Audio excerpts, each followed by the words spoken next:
Job లేక ఇబ్బంది పడుతున్నారా? అయితే మెడికల్ కోడింగ్ మీకు మంచి ఆప్షన్. వెంటనే కాల్ చేసి కోర్సులో జాయిన్ అవ్వండి. నమస్తే రమగారు. నమస్తే జయ.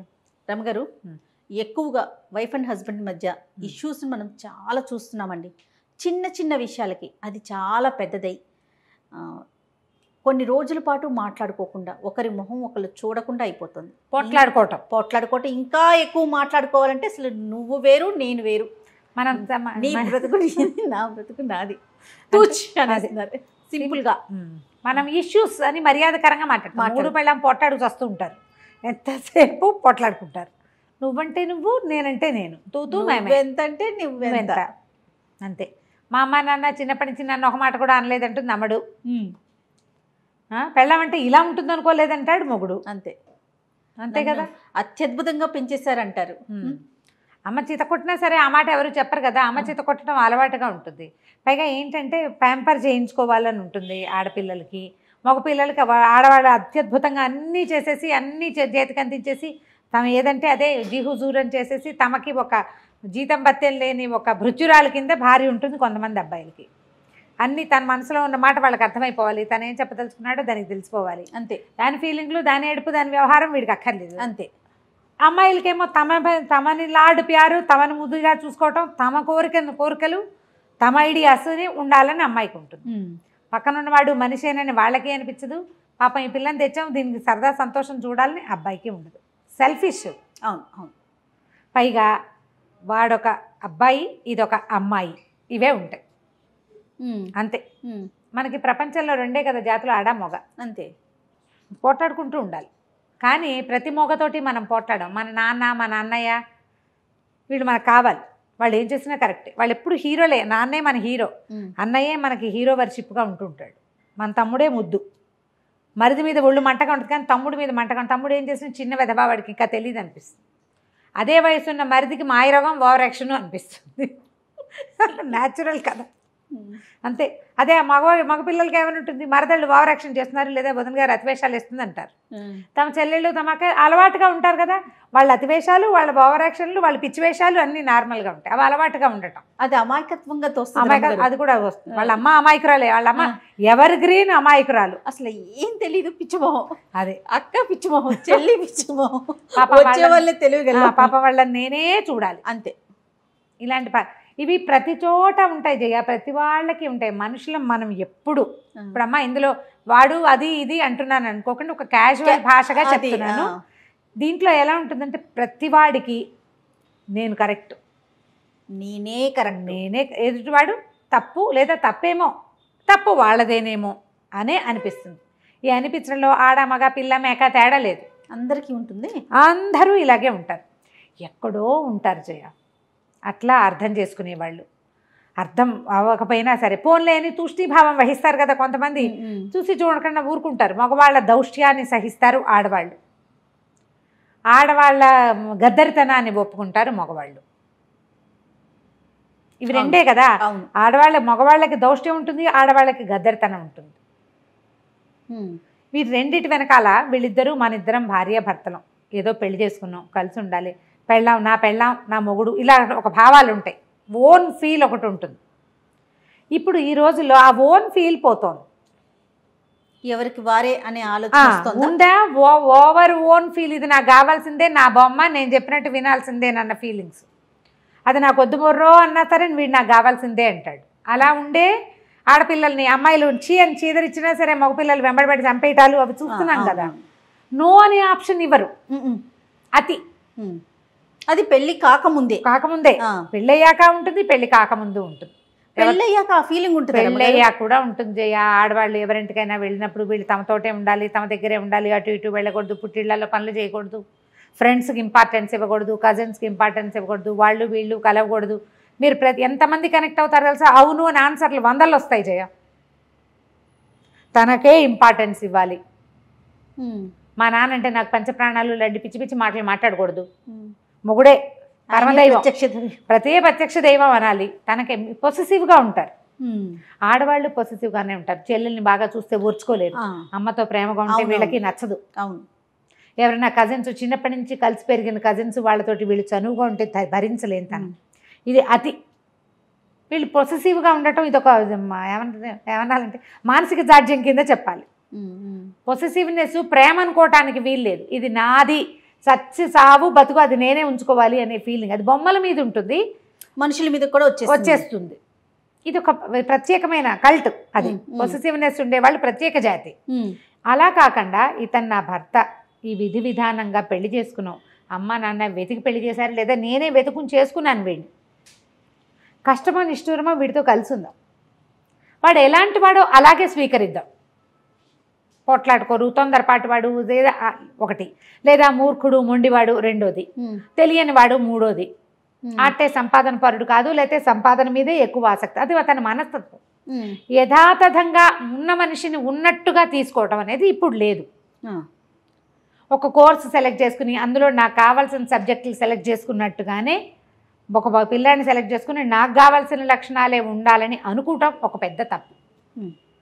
అవునండి. ఆ పిల్లాడే కాదు, ఆడపిల్లల్లో కూడా అంతే, అమ్మాయిల్లో కూడా అంతే. అమ్మాయి నాకు ఇట్లా కావాలి. ఇప్పుడు వీళ్ళిద్దరు నాకు ఒక పాయింట్ ఎప్పుడు అర్థం కాదు జయ, పిల్ల ఇదివరకు పెళ్లి చూపులు వస్తే అమ్మాయికి వంట వచ్చా అని అడిగేవాళ్ళు. బాగుంది శాస్త్రం, ఎందుకంటే అదేదో 10th ఇంటర్మీడియట్ చదివి ఇళ్లల్లో కూర్చుని అమ్మల వెనకాల పప్పుగా గుత్తులు తిప్పుకుంటూ వంటలు నేర్చుకునేవాళ్ళు. పెళ్లి చేస్తాం ఇంకా పిల్లకి వంట నేర్పించాలి అనుకునేవాళ్ళు. 12-14 ఏళ్ల వయసు వచ్చిన దగ్గర నుంచి బియ్యం వార్చమ్మా, అన్నం వార్చు, కూర తరిగి పెట్టు, వంకాయ ముక్కలు కలుపు, ఓసారి ఆలుగడ్డ ముక్కలు వేపించు, పాలు తోడుపెట్టు చేయించేవాళ్ళు కదా. ఇప్పుడు ఈ పిల్లాడు ఇద్దరు కలిసి ఎంటెక్ దాకా ఒకే రకమైన టెక్ తోటి పెరిగితే దీనికి వంట ఎక్కడి నుంచి వచ్చేస్తుందో చెప్పు? అవకాశమే లేదు. ఎక్కడి నుంచి నేర్చుకుంటుంది పాపం? పోనీ అమ్మాయి ఒక్కతే నేర్చుకోవాలా, అబ్బాయి నేర్చుకోడు వంట? వాడికి వద్దా? నేను ఈ ఒక్క పాయింట్లో మాత్రం నాకు మహామంటగా ఉంటుంది. వంట వచ్చు అంటే ఏదో వచ్చు, ఓ బెండకాయ కూర, ఓ వంకాయ చారు ఏదో చేసుకుంటుంది పిల్ల, వాడికేమొచ్చు? అది ఎవరు అడగరే. ఇంకా అసలు ఆ కల్చర్లో నుంచి బయటికి రాలేకపోతున్నాం. ఆ ఒక్క విషయంలో రావట్లేదమ్మా, మిగిలిన అన్నిట్లలో వచ్చేసాం.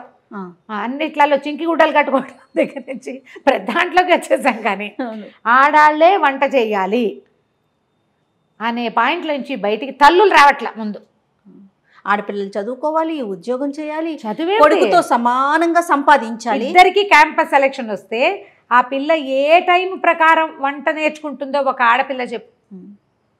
ఇది ఆడవాళ్ళ వైపు నుంచే వస్తున్న సమస్య రమ్మగారు. ఎక్కువగా తల్లులు వంట రాదా, దానికి వంట రాదు అంటే నీ కొడుకేమొచ్చు, వాడికి అండర్వేర్ ఆరేసుకోవడం కూడా రాదు, అయినా పర్వాలా. ఈ రెండు మారితే బాగుండేమో అనిపిస్తుంది. పోట్లాడుకోవటం అంటే దీని మీద ఒక చిన్న చిట్టి పిట కథ చెప్దాం. ఒక భార్య భర్త గురువు గారి దగ్గరికి వచ్చారట. మరి ఇలా ఉంటే కొట్టు తెచ్చిపోతారు కదా న్యాచురల్లీ. సరే వీళ్ళిద్దరు వచ్చి ఏం చెప్పారంటే, మేము ప్రేమించుకుని పెళ్లి చేసుకున్నామండి, ఏమిటో మాకు ఎప్పుడు తగాదాలు వస్తున్నాయి, ఎంతసేపును ఎప్పుడు కొట్టుకుంటున్నాం మేము, కొట్లాటలు చాలా ఎక్కువైపోయినాయి గురువుగారు, ఏదైనా ఒకటి చెప్పండి మాకు సొల్యూషన్ చెప్పంటే గురుగారు ఏమన్నారంటే, ఏ విషయం మీద పోట్లాడుకుంటున్నారు? వంట పెట్టు తీరు తెన్ను ఇల్లు వాకిలి గుడ్డ గుసురు ప్రతిదాని మీద పోట్లాడుకుంటారు వాళ్ళు. సరే ఈసారి పోట్లాట వచ్చినప్పుడు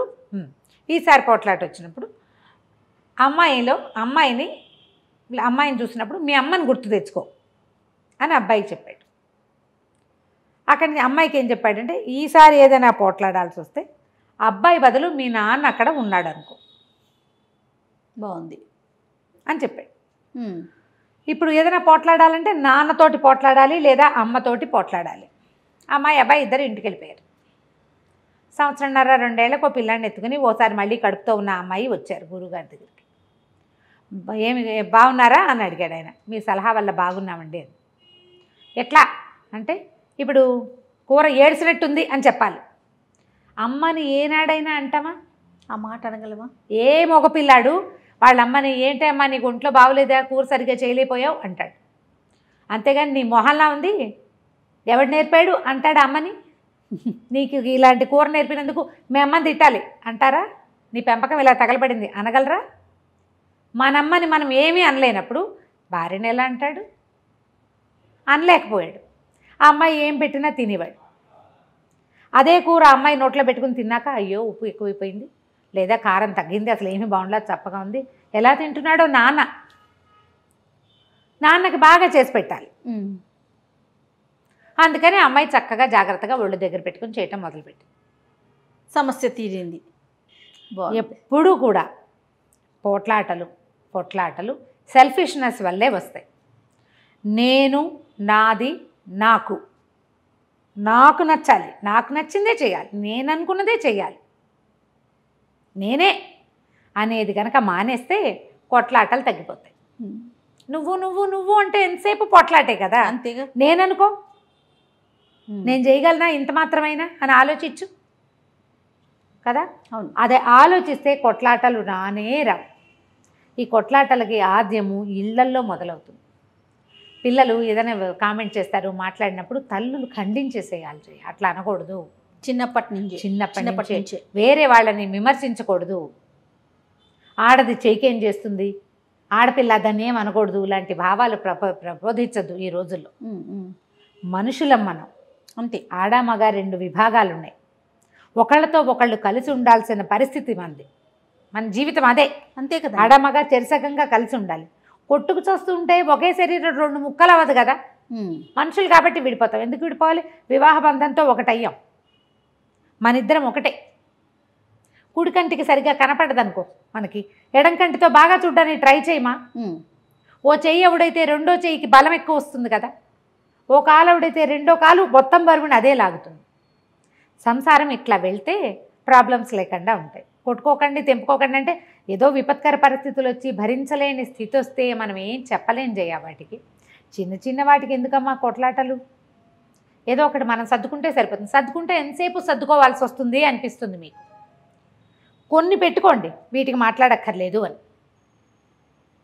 సమస్య గొంతు దాటినప్పుడు మాట్లాడాల్సిందే. చిన్న పొన్న వాటికి తగాదాలు చేసుకుని మాట్లాడి పోట్లాడుకుని చచ్చి వాళ్ళకి చెప్పి వీళ్ళకి చెప్పి ఎప్పటికీ తెగకుండా ఎవరు ఫస్ట్ సారీ చెప్పాలనే విషయం మీద కూడా పోట్లాడుకుని సారీలు చెప్పద్దు, మామూలుగా క్యాజువల్గా మాట్లాడుకోండి, పోట్లాట తగ్గిపోతుంది. అదొక ప్రాక్టీస్ అంతే. ఒకసారి ట్రై చేస్తే కుదురుతుంది. సంసారాలు చెడగొట్టుకోవద్దు. మనకేంటంటే ఈ దొరికిన కంపానియన్షిప్ కంటే అద్భుతమైనది రేపు దొరుకుతుందనే నమ్మకం ఏం లేదు.